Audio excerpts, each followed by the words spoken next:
오늘도 주님의 평강이 우리 성도님들에게 가득하기를 축복합니다. 오늘 말씀의 제목은 제자의 삶입니다. 예수님께서 부활 이후에 갈릴리 호수에서 제자들과 세 번째 만남을 가지시게 됩니다.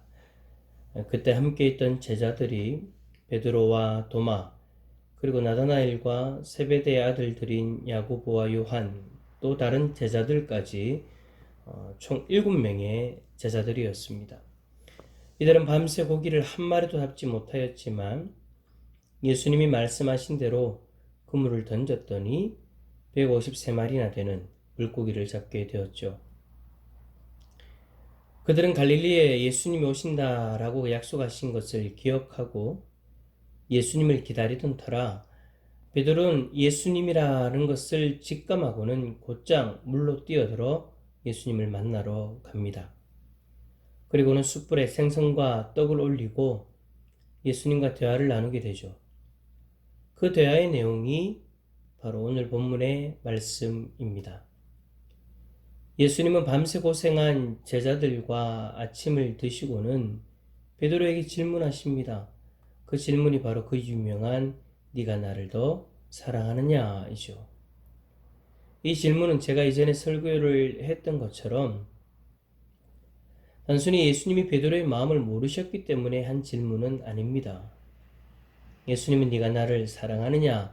라는 그 질문을 3번 함으로써 3번 예수님을 부인한 베드로의 마음에 있던 그 죄책감과 무너진 자존감을 회복시키기를 원하셨던 것이죠. 베드로는 예수님을 부인하고 지금까지 예수님을 마음속에 깊이 진실로 배신한 적은 없었습니다. 당시의 상황이 베드로의 마음을 짓눌렀고 한없이 약해지도록 만들었던 것이죠. 그가 스스로 예수님을 부인한 것을 깨닫게 되었을 때에 자신의 연약함을 발견한 베드로는 심히 통곡하며 고통스러워하였지 않습니까? 예수님은 그러한 베드로의 마음을 아셨던 거예요. 그래서 3번의 질문을 통해 베드로의 마음에 있던 그 무거운 짐을 덜어주시고 회복시켜 주신 것입니다. 그리고 예수님은 베드로에게 아주 의미심장한 말씀을 하십니다. 18절 말씀입니다. 내가 진실로 진실로 내게 이르노니 네가 젊어서는 스스로 띠뛰고 원하는 곳으로 다녔거니와 늙어서는 내 팔을 벌리리니 남이 네게 띠띠우고 원하지 아니한 곳으로 데려가리라. 이 말씀은 19절에 나오는 것처럼 베드로가 어떠한 죽음으로 하나님께 영광을 돌릴 것인지에 대해서 말씀하고 계신 거예요. 내 팔을 벌리리니 남이 네게 띠띠우고 원하지 아니한 곳으로 데려가리라. 이 말씀은 베드로가 마지막 죽음을 맞이할 때의 모습을 이야기하는 겁니다. 누군가가 베드로의 팔을 벌리고 원하지 않는 곳으로 데려간다. 무슨 말일까요? 이것은 베드로가 십자가에 못 박혀 순교당한다라는 것입니다. 베드로는 이날 이후에 이 말씀을 언제나 기억하고 있었던 것 같습니다. AD 64년경에 네로 황제의 박해 때에 지금의 바티칸에서 십자가에 거꾸로 못 박혀 순교를 하게 되지 않습니까? 터툴리아는 그때를 기록하기를 베드로가 남에 의해 띠띠워졌다라고 고백을 했다라고 그렇게 기록하고 있습니다. 베드로는 예수님의 말씀을 들은 이후에 언제나 그것을 기억하고 그 죽음을 향해 달려갔던 것이죠.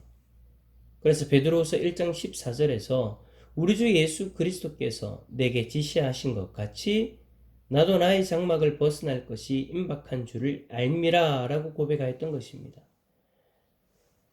하지만 베드로는 자신의 죽음을 두려워하지 않았습니다. 오히려 더 당당히 묵묵히 그 길을 걸어갔죠. 왜입니까? 베드로는 자신의 죽음이 헛되지 않았다라는 것을 알고 있었기 때문입니다. 베드로는 자신의 죽음을 알고 있음과 동시에 자신의 사명을 알고 있었어요. 예수님은 베드로가 예수님을 사랑한다라는 그 고백을 3번 할 때에 3번 중복해서 하신 말씀이 있습니다. 그것은 내 양을 먹이라 입니다.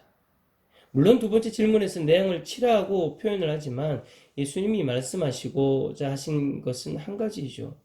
베드로는 이 말씀을 통해 자신이 예수님을 따르는 수많은 사람들을 돌보는 목양 사역의 사명이 있다는 것을 알게 됩니다. 그래서 베드로전서 5장 1절에서 4절을 보면 이러한 자신의 사명을 이야기하면서 권면하기도 하는 것이죠. 그는 자신의 사명을 기억하고 양떼의 헌신적인 목자가 되었습니다. 비록 자신의 마지막 죽음은 남의 손에 의해 비참한 죽음을 맞이할 것을 알고 있었지만 그는 한 번도 자신의 죽음을 비참한 눈으로 바라보지 않았습니다. 오히려 자신의 사명을 이루고 하나님께 영광을 돌리는 영광스러운 죽음으로 바라보았던 것이죠. 뿐만 아니라 베드로는 자신의 죽음이 허무한 죽음이 아니라 그 죽음이 예수님의 길을 따르는 귀한 죽음이다라는 것을 알고 있었습니다. 자신이 그렇게 사랑하였음에도 한순간 예수님을 부인하여서 이제 더 이상 예수님의 제자로서 자격이 없다라고 자책하며 눈물을 흘렸건만 이제 다시금 회복되어지고 예수님이 걸어가신 길을 걸어가는 참된 제자로서 예수님에게 인정받게 된 것입니다. 예수님의 제자는 예수님이 걸어가신 그 길을 따라가는 자입니다. 예수님이 걸어가신 그 길은 결코 안락을 누릴 수 있는 길이 아니죠. 어떨 때는 나의 것을 포기해야 되고 어떨 때는 고난을 각오해야 됩니다. 자신의 죽음이 남의 손에 죽는 죽음이라 할지라도 예수님의 길을 걸어갈 수 있는 자가 바로 예수님의 진정한 제자인 것이죠. 그 길을 베드로는 기쁨으로 걸어갔던 것입니다. 사랑하는 성도 여러분, 예수님의 제자는 바로 이러한 모습이 되어야 됩니다. 예수님의 제자는 자신의 사명을 이루기 위해 살아가는 삶이어야 되고 예수님이 걸어가신 그 길을 따라가는 삶이어야 됩니다. 오늘 하루 우리는 어떤 삶을 살게 될까요? 아마도 각자 자리에서 바쁘게 살아갈 거예요. 그 삶 속에서 우리는 잊지 말아야 됩니다. 나는 예수님의 제자이고 예수님의 제자로서 각자의 사명을 이루고 예수님이 그 길을 따라가는 사람이다라는 것. 그 사실을 잊지 마시고 제자의 삶으로 하나님께 영광 돌릴 수 있는 성도님들이 다 될 수 있기를 예수 그리스도 이름으로 축원합니다.